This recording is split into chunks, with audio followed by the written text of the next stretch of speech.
माने तुमको केन्द्रापड़ा जिला शिक्षा संयोग कार्यक्रम को स्वागत। आज आम दशम श्रेणी भूगोल विषय जो अच्छी कृषि कृषि विषय आलोचना करिया। पूर्व क्लास रे मु तुमको कृषिर संज्ञा एवं केउ राज्य रे केते प्रतिशत कृषि हुए से विषय आलोचना करथिले।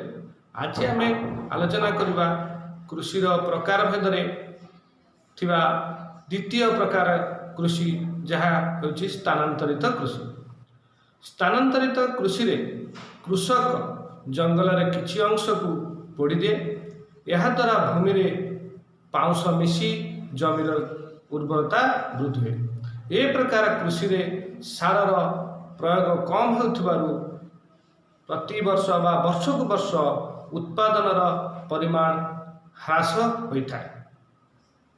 कृषक जो चाष जमी को चाष करुथाए उत्पादन कमी गले से चाष जमी को परित्याग करी अन्य अंश को पोड़ी सफा करा जाए एवं तापर चाष करा जाए। जेहेतु एई भली भाबरे कृषक तार स्थान बदलाई थाए कृषि कार्य करिया पई, तेणु यहाकू स्थानांतरित कृषि कहा जाए। देशर विभिन्न अंचल ए प्रकार चाषर नामकरण भिन्न भिन्न होता है। जदि आमे आम देशर उत्तर पूर्व राज्य यथा आसाम, मेघालय, मिजोराम और नागालैंड रे देखिबा यहाकू झूम कहा जाए। आंध्र प्रदेश केतक अंचल यहाकू पेंडा कहा जाए। ओडिशा रे यहाकू पोड़ू चाष कहा जाए। पश्चिम घाट पार्वत्य अंचल यहाकू कुमुरी कहा जाए। झारखंड रे पिला माने जानिछ कौन कहा जाए कुरुवा। भारत बाहर मध्य यही कृषि देखा जाए एवं तार नामकरण मध्य भिन्न भिन्न होता है। मेक्सिको और केंद्रीय अमेरिका रे यहाकू मिल्पा कहा जाए।